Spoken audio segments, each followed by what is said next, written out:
Assalamualaikum warahmatullahi wabarakatuh. Perkenalkan, nama saya Devi Desmayanti dari kelas 11 MIPA 5. Di sini saya akan menyampaikan tentang larangan riba dalam Islam. Yang pertama, pengertian riba. Kata riba menurut bahasa artinya yaitu zaidah, tambahan atau kelebihan. Sedangkan riba syara ialah suatu akad perjanjian yang terjadi dalam tukar menukar suatu barang yang tidak diketahui sama atau tidaknya. Menurut syara atau dalam tukar menukar itu disyariatkan terlambat menerima salah satu dari dua barang. Riba berarti menetapkan bunga atau melebihkan jumlah pinjaman saat pengembalian berdasarkan persentase tertentu dari jumlah pinjaman pokok yang dibebankan kepada peminjam. Contoh riba. Ali meminjamkan uang kepada Paijo sebesar Rp 1 juta rupiah. Kemudian Paijo meminjamkan uang kepada Ali dengan syarat Ali harus mengembalikan kepada Paijo sebesar Rp 1.200.000. Tambahan uang sebesar 200.000 inilah yang dinamakan dengan riba.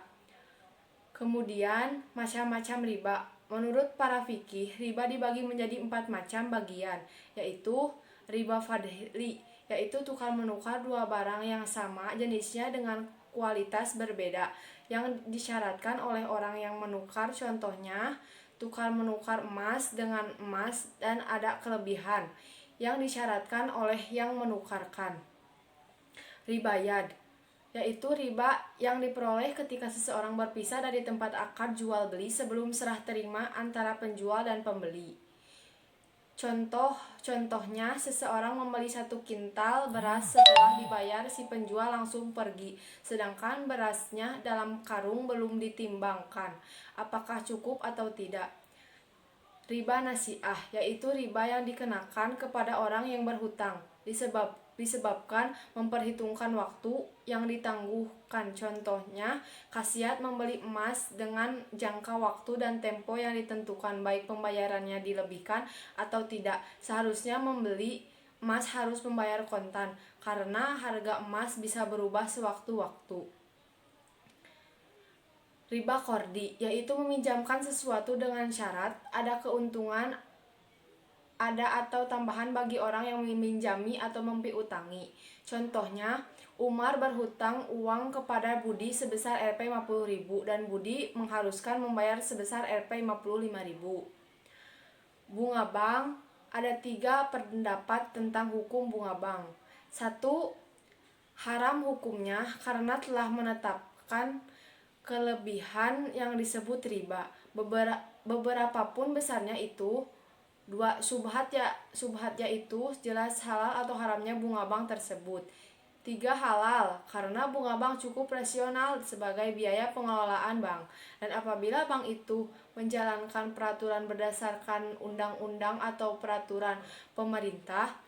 Selain itu, karena dalam keadaan terpaksa atau darurat dan juga untuk memaslahatan masyarakat. Untuk menghindari polemik hukum tersebut, MUI Majelis Ulama Indonesia beserta para tokoh ulama dan para tokoh cendekiawan Muslimin Indonesia telah melahirkan BMI, Bank Muamalat Indonesia, yang memberi jasa pelayanan keuangan sesuai dengan aturan syariat Islam. Berikutnya yaitu faktor penyebab memakan riba. 1. Nafsu dunia kepada harta benda. 2. Serakah harta. 3. Tidak pernah merasa bersyukur dengan apa yang telah Allah Subhanahu wa Ta'ala berikan. 4. Imannya lemah. 5. Selalu ingin menambah harta dengan berbagai cara, termasuk riba. Berikutnya faktor penyebab diharamkannya riba. 1. Merugikan orang lain sesama.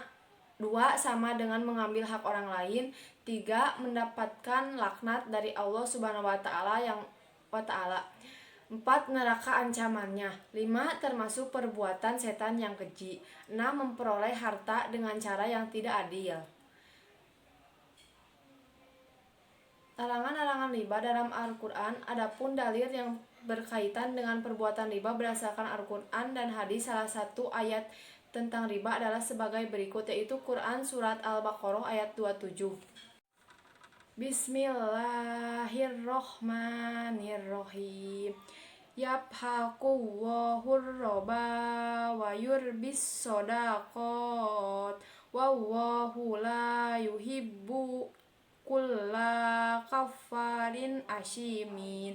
Shadaqallahul adim. Artinya, Allah memusnahkan riba dan menyuburkan sedekah, dan Allah tidak menyukai setiap orang yang tetap dalam kekafiran dan selalu berbuat dosa. Berikutnya yaitu hikmah dilarangnya riba. Dilarangnya perbuatan riba antara lain: 1. Dapat mendatangkan permusuhan dan menimbulkan merosotnya semangat kerja serta hilangnya sikap tolong-menolong. Dengan demikian dapat tumbuhnya sikap egois. Penindasan pada sesama manusia. 2. Riba dapat menyuburkan tumbuhnya sikap atau mental pemborosan dan munculnya sikap penumpukan harta pada satu tangan, yaitu sikap bersenang-senang di atas penderitaan orang lain. 3. Riba apabila dibiarkan terus-menerus berlanjut akan dapat menjadi sarana untuk menjajah dan menggeruk harta orang lain. 4. Riba dapat menghilangkan sikap kasih sayang dan tolong-menolong akan sesamanya, akan memunculkan sikap bakhil bagi pelaku riba. Sekian yang bisa saya sampaikan. Wassalamualaikum warahmatullahi wabarakatuh.